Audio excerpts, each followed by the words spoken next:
Hey everyone, Blaze here. Welcome back to another Discotek 1980s Blu-ray haul video. This is part 3. We're going to be doing 1984 to 1985, I believe this is. Yeah, because we've done 1980 to 1981, 82 to 83, so yeah, now we're on to 84, 85. I've got 1, 2, 3, 4, 5, 6 titles, I think. Yep, 6 titles, I can count. 6 titles, 5 Blu-rays and 1 DVD. I think it's the only DVD, I'm pretty sure, for like this entire series of videos. I mean, it is Blu-ray haul after all, but yeah, I do have a single DVD from Discotek that I've picked up. Don't foresee a Blu-ray for that coming out in any time in the near future. Anyway, so let's get into it. So yeah, going in chronological order, I'm pretty sure, I don't know the exact dates, but I'm pretty sure this is chronological order. So first up for 1984, I've got Video Warrior, Lazarion. Sorry I keep singing all these openings all the time. I noticed I sung a bunch. I'm not very good at singing, but yeah, I noticed I sung like a bunch of the openings for the previous part of this video series I'm doing. It's because they're all mecha shows, and like I mentioned in that previous video, I know so many of these openings. Like I know how this one goes. It's like at the beginning you got like the kid here, the main boy. He's at like the keyboard pressing. And you hear all these like typing sounds, and there's like all these like weird electronic noises, and it goes and it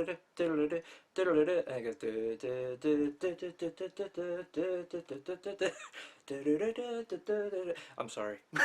So yeah, Video Warrior Lazarion. What is it actually? This is obviously, yeah, a giant robot show. This was kind of weird and interesting. It's on Standard Def Blu-ray. There's 45 episodes. I believe it was made by Toei. Yeah, Toei.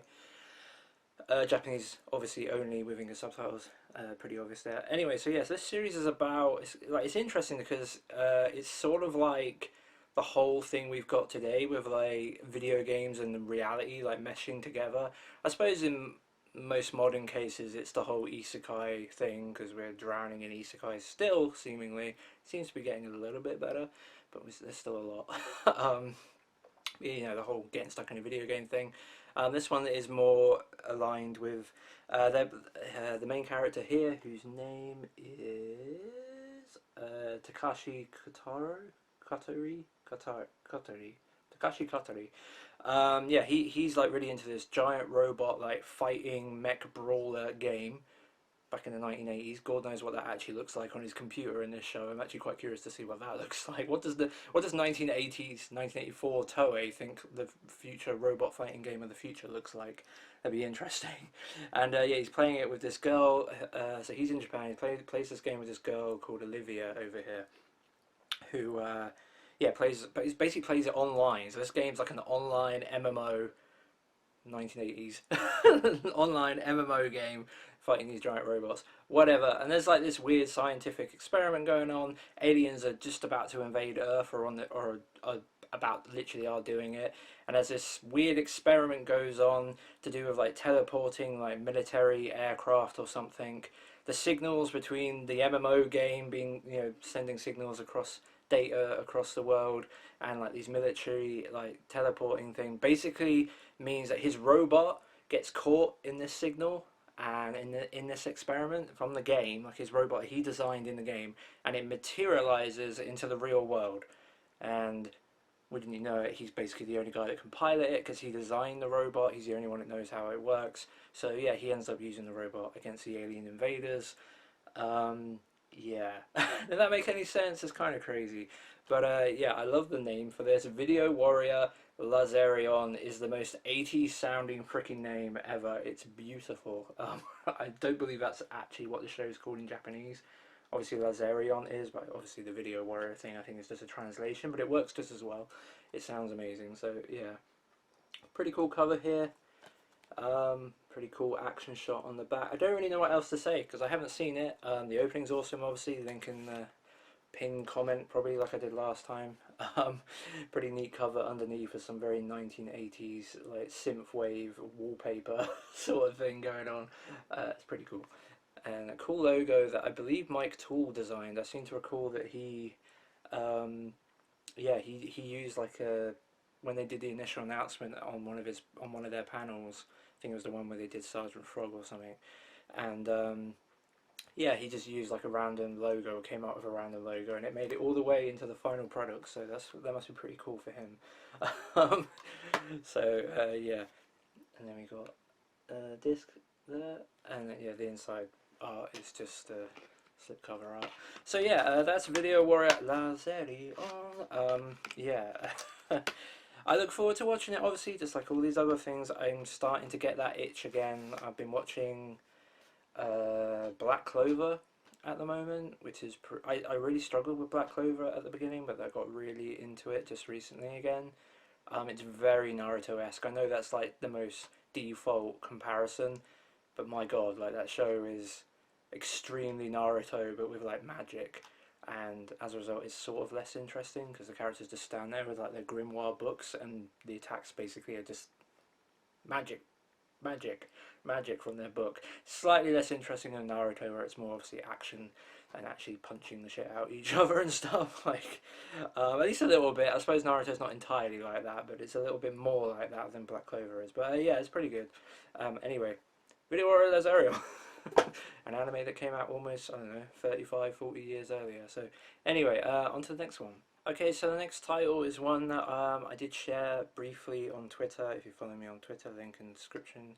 You might have seen this one in a video that a photo I took. Anyway, so yeah, God Mazinger or Mazinga. I never know. Does anyone know? Is it? I haven't watched the show yet. Like my default tends to be Mazinga, but I suspect it's more Mazinga, rather than Mazinga, whatever, who cares? God, Mazinga, whatever. Yeah, so this is only a 23 episode series. It's pretty short. I believe this is TMS, this one? Yeah, TMS, which is interesting because obviously I'm pretty sure the rest of this franchise is Toei, at least the classic stuff, obviously. I don't know who did the modern stuff. Maybe Toei as well? I actually don't remember. But, so this series is kind of quite the departure. I'm pretty sure. Again, I haven't really gotten to the franchise a whole lot. I've dabbled with a couple of episodes across the franchise here and there, but I haven't really committed myself to any of it yet. But this seems to be quite a departure. This tale in the 80s. So basically, there's this ancient kingdom of the kind of Mu.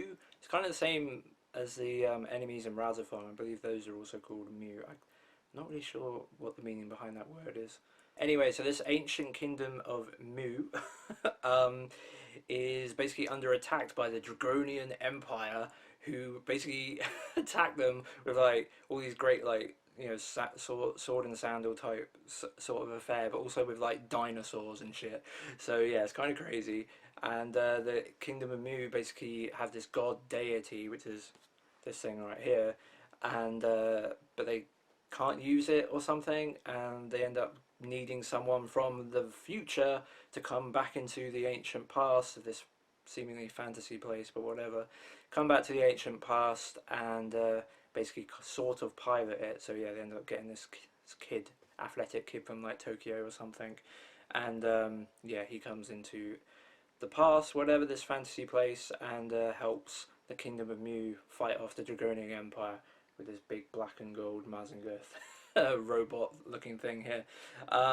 Yeah, it's a bit weird, but I know it's sort of interesting. It's nice to have some sort of departure. I don't know if Go Nagai, I mean, it says original creator Go Nagai. I don't know if this is based on a manga that he did. I suppose I'll put an annotation on it because it does seem like such a departure. Like maybe that was just, maybe Go Nagai just fancied going a bit different with it when he made a manga for this. Maybe, I don't know, but yeah, it does seem quite the departure. I don't know if the series is finished because it is that weird 23 episodes. I don't know if they like cancelled it at some point, or they rushed like a couple of episodes for a conclusion or something at the end. I'm not sure, but 23 episodes does seem pretty short, especially for a 1980s robot show. But anyway, so yeah, unfortunately, my Discotek slipcover woes continue. This one got damaged in post slightly, which is a bummer, but I can't blame Discotek for that. Unfortunately, I just don't understand why I get so unlucky. I almost feel like I get like seconds or something. I don't really understand. Like, look at the spine here. You see how like the whole, like there's a big orange line from the back cover on the spine. Does anyone else have this release? Is this what it looks like for you? So yeah, I end up having to put it in the collection backwards to how I would normally, because otherwise when it's lining up on the shelf, you see there's a big orange line going down the side of it, which is, again, hardly the end of the world. It's just distracting. So yeah, I flip it around. But anyway, I think it's got the same artwork underneath, yeah. Same artwork underneath. I don't believe they had a lot to work with. And the back is the same as the slip as well, obviously. And then the inside, we've got a couple of shots of the main robot. Again, same as the front cover there. But on the inside artwork, we do have a slightly different shot. I assume this is a blown up screenshot from the series, but anyway. So yeah, it's kind of weird that they went for, if I was gonna, I mean, what do I know? I've never worked or designed on anything like this. It would have been cool to have like just a character shot, even if it was a screenshot on the disc or something, just something different, but whatever, who cares, it doesn't matter. Yeah, so God Mazinga, the complete collection. Okay, so the first title for 1985 is a movie. We got the third installment of the Urusei Yatsura movie franchise. Urusei Yatsura, Remember My Love, with Lum with red hair, which is interesting. So yeah, this one, I obviously haven't watched it yet. I think I mentioned in the previous video that, or maybe even the one before that, I'm not really sure, but that I'm kind of going to get to the Urusei Yatsura movies at this point. As and when I watch the TV series, I'll just watch them, you know, when appropriate. Not that they tie to the TV series in particular, but more just, you know, as I'm watching the series, when did this episode air, when did this movie come out, you know, and I'll just slot the movies in like that, as they would have done, as it would have been back in the day, which is kind of fun. I'm looking forward to eventually getting to the series now that, you know, Discotek are definitely putting it out. Anyway, none of that really matters. So yeah, the third movie, this one sounds sort of interesting. It's like got the crew of Lama and Ataru and all that going to this like theme park, amusement park or something, Tomobiki Marching Land, and they go there and things just seem a bit weird and strange. They end up watching like a magic show, and a magician turns like Ataru into a pink hippopotamus and stuff, and Lum sort of loses interest as a result because she's fickle like that, obviously. And yeah, it's sort of just like this weird place they're in, and like the whole town, and I think it like ends up spreading into the town and stuff. And yeah, that's what it sort of, I gleamed from like the trailer and like looking up a few things. So yeah, Urusei Yatsura, Remember My Love. Another one I'm looking forward to seeing. As they mentioned on the panel that was on like a couple of nights ago, as a recording of this video anyway, yeah, they mentioned that unfortunately they weren't able to get a lot of special features for the movies, which is sort of sad, to be honest. But they also mentioned, and I'm really appreciative of this because I haven't watched them yet, that just how superior their versions are to the Japanese releases, which is really cool. When they start going to some of that background effort they put in to make these releases basically as good as they can, be it, you know, just with the materials they've got, as well as just like licensing restrictions, like just cramming as much as they can and are allowed to put on it, they will always do that. So I really love the fact they always go above and beyond, and you know, I'm super appreciative of it. Like when you listen to them talk about it, it's just like, man, like sure, this might not have really any special features of note, it's just got trailers and a digest film, which is probably enough, to be honest. But you know, no like behind the scenes or anything. I don't know if that stuff even exists in Japan.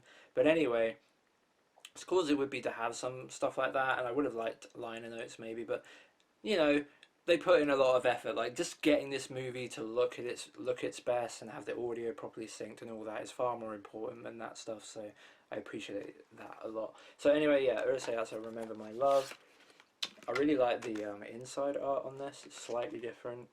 Brady did, and then I don't think it was solely Brady. I can't remember, but he did an incredible job, like touching up these original posters and, you know, designing new logos, English logos for them and stuff. Like they look amazing, and I'm just really appreciative of like owning, you know, all of these on Blu-ray. I'm really super looking forward to watching them all. I've enjoyed what I've seen of, you know, the series. I know obviously the 2022 remake, new version, which I believe is being done by Is it being done by David Production, like the same people who do JoJo? Or am I just pulling that out of thin air? I can't remember, but it looks really good from what I've seen in the clips. I saw some people. I'll probably link those in the description. Like, if you've never seen the classic, there's like this Those Obnoxious Aliens, I think is what it was called. There's like a classic UK like dub that was done on like BBC4 in the UK with like a bunch of voice actors from like the Archers, which is like this radio drama that's set in like a farm in like the Yorkshire Dales or something. It's like, I don't know, like this is like totally going to go over the head of any Americans and the like watching, but guys, there's a really funny UK dub for this, which I'm sure you've seen of like the original series, at least the first two episodes, and some really talented British like amateur voice actors have like done a couple of clips of like basically what this dub might be like if it was done today for the modern series, like totally new cast and everything. Like people, they haven't just taken the audio from the old one onto the new one. But I've retweeted those on Twitter. They are hilarious. I'm going to link those in the pinned comment because yeah, they are amazing. You have to watch those. They're so funny. So anyway, yeah, Urusei Yatsura, Remember My Love. Really happy to add this to the collection. I believe the final movie, Always My Darling or something. Is that the final one? I can't remember, but I'm pretty sure that's coming in the post for me this week because obviously that's part of the November solicitation, like slate from Discotek, and obviously with all their stuff, it's coming out super early, which is kind of annoying, but whatever. I've gotten used to it now, and I try and budget for it. So yeah. Anyway, Urusei Yatsura, Remember I Love. Okay, so following on from Urusei Yatsura, we got the first 1985 TV series. We'll be looking at. I actually realised I sort of told a fib earlier. I do have another DVD, so it's actually two DVD sets for this video, but I won't be keeping this DVD for a whole lot longer. Yeah, so I have it on Blu-ray as well. Dancouga, Super Beast Machine God, on Blu-ray and DVD. So yeah, what's the story about behind me owning this twice? I mean, a lot of people probably did, end up double dipping on this because the DVD came out first, Blu-ray came out later. But yeah, basically, I didn't buy the DVD until the Blu-ray was announced. I was, for I would like to say I was waiting for a Blu-ray release. It was kind of a little bit of that, but also a lot of just, I hadn't got around to it yet, or just didn't prioritize it enough as much as I should. But yeah, when the Blu-ray did finally get announced, it turns out that they ended up using a master from Japan that they got provided like materials from Japan for like their latest Blu-ray release, which happened to be the one where they DNR'd all the film grain into oblivion. So yeah, this show's been released twice on Blu-ray in Japan, and the reissue, they got rid of all the film grain, like proper got rid of all of it. So it becomes like this Vaseline smeary mess. Yeah, and unfortunately, when it came around for Discotek to putting it out on Blu-ray, that's the materials they got. They didn't think much more of it than that, and yeah, that's the version they ended up putting out. So when that was announced, I decided to go for the DVD, and I was relatively okay with this. But then later on, I found out that unfortunately, the original DVD release here is only for the TV series. Now I knew that. What I didn't know was that the Blu-ray actually, as part of the re-release from Discotek, came with more stuff. This comes with the Requiem for Victims OVA and the Blazing Epilogue OVA. I think there might be a movie as well. I'm not 100% sure that isn't included on this set that might exist as well. So I'm not sure this is everything for this series, but it's more than what the original release was. I just didn't know this for the longest time. So when this was basically announced as, hey, this is going out of print, I kind of FOMO'd, panicked, bought the Blu-ray. So yeah, Dancougar Super Beast Machine God in horrible smeary high definition. So yeah, I'm looking forward to eventually getting around to this series. I love the opening, just like all the others. I won't sing it for you this time, I guess. I love the character designs. I love the robot. I love the fact that this is like a military centric series. Like all the main cast are in the military. Like in the openings animation and like basically the opening few minutes of the series, you see the main characters at a military base, like flying jet fighters and stuff, just like Area 88. It's pretty cool. So yeah, I kind of have like a lot of hope for this series, but at the same time, it does have the very generic plot of like, hey, aliens are invading the Earth. These guys and their giant robot are going to try and save it. So yeah, that's basically that is basically what the series is. I mean, I'll do a small description on the back. Deep and out in space, the Emperor Moog, or Mugi, or Muge, I don't know, plots his next conquest an out-of-the-way planet known as Earth. Mustering all the forces of his own personal empire of death, the Emperor is by far the most formidable foe humans have ever faced, and now he's even more fearsome thanks to the defection of Shapiro Keats, a power-hungry Earthling reborn as an empire informer. That's interesting. Yeah, Dancouga. So yeah, this is cool because it has more of the series, and yeah, I was like, had to be very much convinced. I can't remember who. Someone in the comments like had to really convince me that this was the case because I just hadn't seen that information. It was super weird. Like if you go on or were it when you were able to go on Right Stuff and look at this set and stuff, like it just had the minute listing. Says there's 1,000 minutes. Is that the same for the TV series? Yeah, so the TV series is like 830 minutes, and I'm pretty sure a lot of the listings for the Blu-ray listed the were listed as just 830 minutes, just like the original DVD was, despite the fact there's actually way more content on it. So actually quite a significant amount. Yeah, that's 170 minutes, almost 3 hours of content extra. That's pretty cool. So yeah, really cool artwork underneath. Same back cover. And then some nice disc art. It's the same from the DVDs, just less of it obviously because there was more discs in the DVD set. So should we look at the DVD set as well? We might as well, I guess. So yeah, same front cover, same back, and the same again on the inside.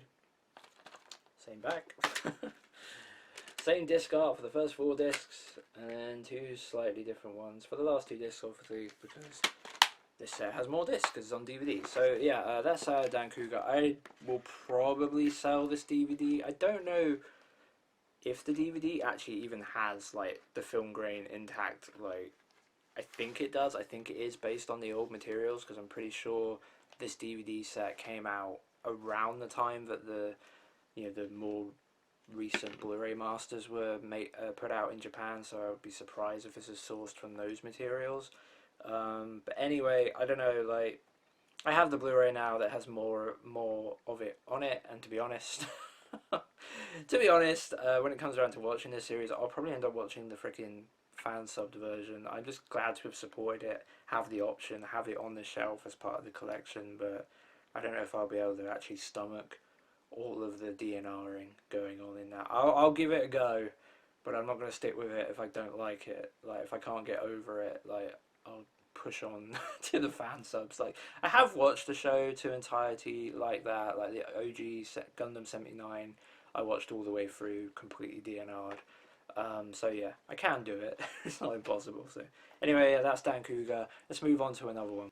Okay then, so next up we got the infamous Ninja Robots.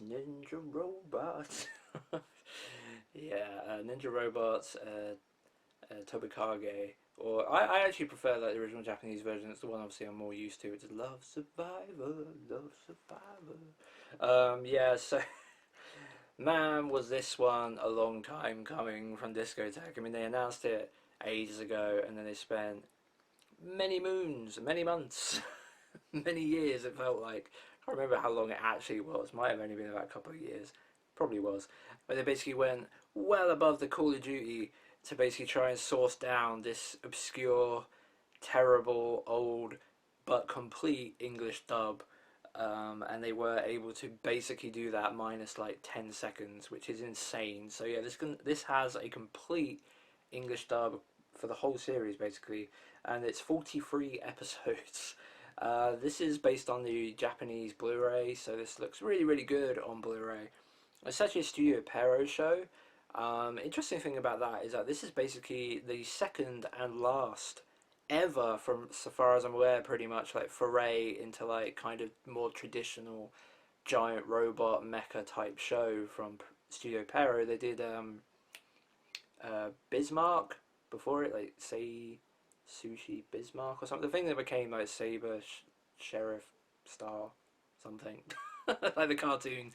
version. But yeah, Bismarck was like that came out a year before this. But yeah, and then they did Ninja Robots or Tobikage, and yeah, I don't think they did anything kind. I mean, they did Neo Ranga and stuff like that, but you know that's not really or isn't, to be honest, like Mecha, not in my opinion.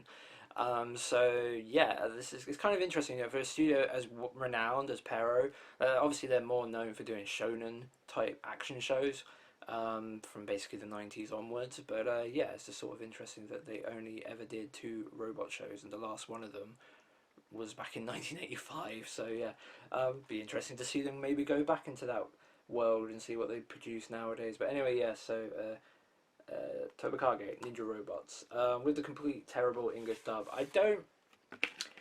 I'm really glad that Discotek went out of their way to get this English dub, and it sounds hilarious. I don't know if I want to watch it. At least, yeah, in terms of my first viewing, I think I am going to go with the Japanese, and maybe every now and then I might just switch over to the English for 5 minutes to have a bit of a laugh and then go back again. I don't know. But yeah, like I had an interest in watching this series before I knew anything of the dub. So yeah, I'm probably more interested in seeing it in its original Japanese form first, and then and then maybe in the future going and watching the series with the terrible but seemingly hilarious from the clips we've seen of it, or these clips I've seen of it, English dub. So yeah, Tobagage. I don't really know what else to say about it. I don't actually really know a hell of a lot about it. Only these teenage warriors can unleash the great ninja power. Yeah.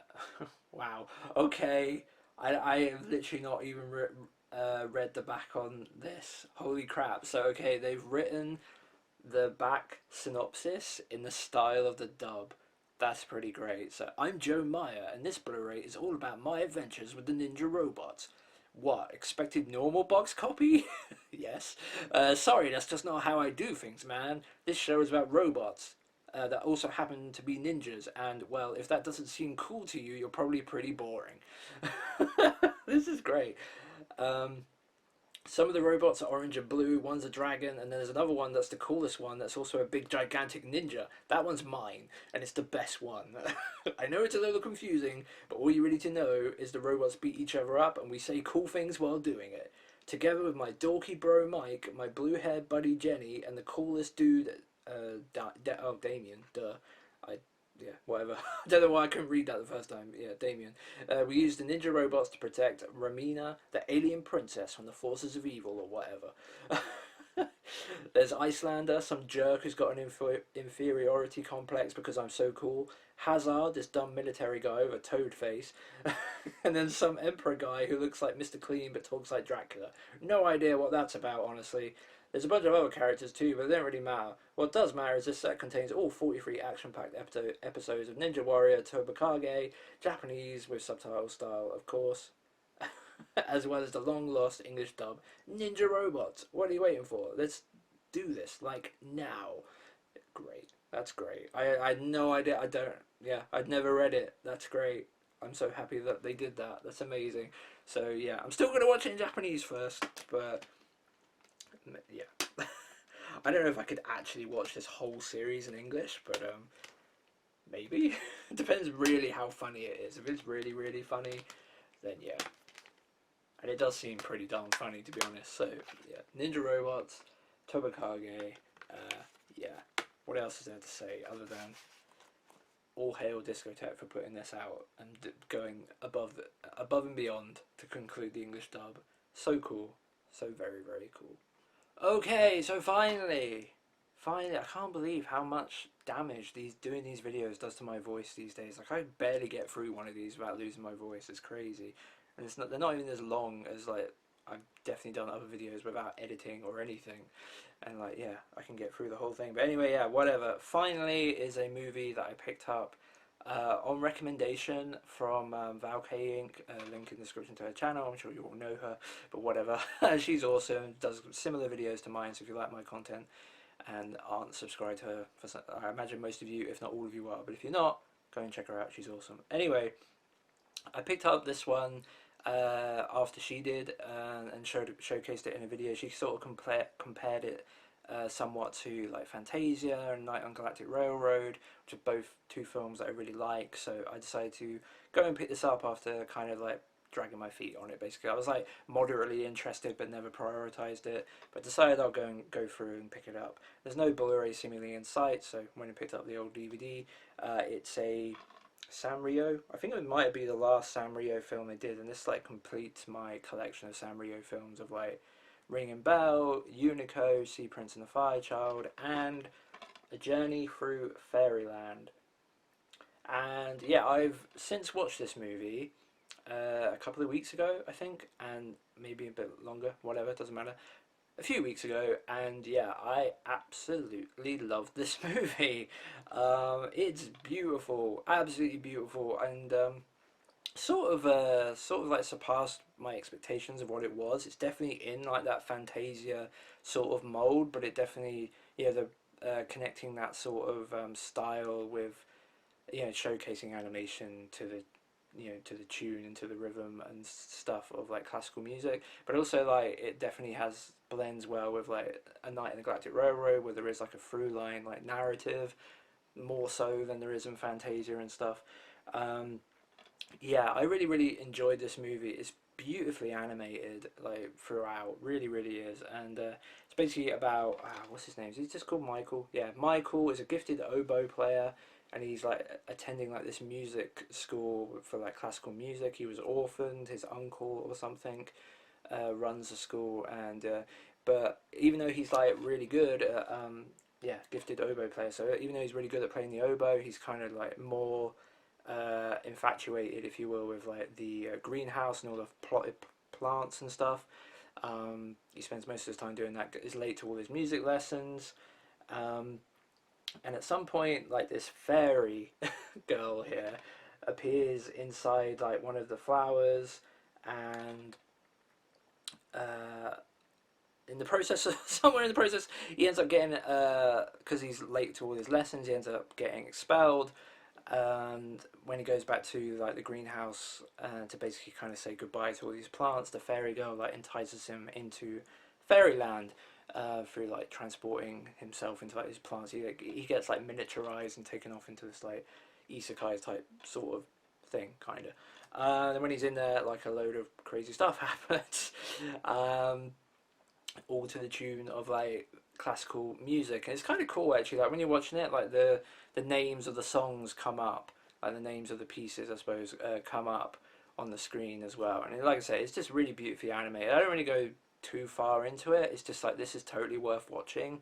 I don't know if it's on Retro Crush streaming, but if it is, maybe go and check it out, or if it's even maybe on YouTube somewhere, because it is like old and obscure enough that it might be on there somewhere. So but anyway, I totally recommend watching this. I had a great time with it. Like I said, beautifully animated. It does have an English dub, which I think, did I watch this in English? I think I did, but maybe I didn't. I can't remember. I think I might have switched between them and then maybe went back to the English, deciding to stay with it or something. Whatever, it doesn't really matter. Like the music is the main focus of this. Like there's nothing wrong with the dub. I don't remember it being like totally off-putting or anything. If you're curious. So yeah. Anyway, whatever. A Journey Through Fairyland. If you like Fantasia, if you like A Night on the Galactic Railroad, I highly recommend this film. It's great. I would love to see this come out on Blu-ray. This is the sort of film I could have imagined watching as a kid, and it just really stuck in my mind. That's sort of something I wish I did see as a kid. I believe this probably aired on like cable in America back in the day, and that's probably where the dub is from. Yeah, but yeah, it's just something I wish I'd seen long before I did, but I'm glad to have finally done so. So yeah, A Journey Through Fairyland. Unfortunately, no slipcover on this. I'm pretty 99% sure this never ever came with a slipcover. But yeah, would love to see this on Blu-ray. It's a great film. How long is it? Yeah, it's 90 minutes. Perfect sweet spot, as all movies should be, pretty much, in my opinion. But yeah. Oh yeah, there's actually so it's got like a lot of. That's one of the things I definitely wanted to mention. It's got like a lot of like classical music, like the ones you know. It also has like a bunch of pieces from a Japanese composer. Let's see if I can. Naozomi Yamamoto. Naozumi. Sorry, yeah, Naozumi Yamamoto, and those are really good as well. So yeah, there are pieces in this that you won't recognise, presumably anyway, and yeah, those are really good as well. So there's some surprises in there for you as well. It's not just like, you know, Bach and Mozart and all that. There's other things as well, which is cool. So yeah, Journey Through Fairyland. That's the last one for this video. That's the last one for today. And again, I hope I eventually do the last couple of these videos far sooner than it's taken me to do this one. But again, no promises. I don't know what's happening to me recently. Like, I can't get through one of these videos without losing my voice. It's crazy. But anyway, yeah, you don't need to know all that. So yeah, I'm Blaze. Thanks for watching. I hope you enjoyed it. Check out those awesome anime openings of and Valkyrie Inc. in the pinned comment down there. And yeah, I'll see you next time, hopefully. So yeah, I'm Blaze. Thanks for watching. And I'll see you next time. I said the same thing twice. Whatever. Bye.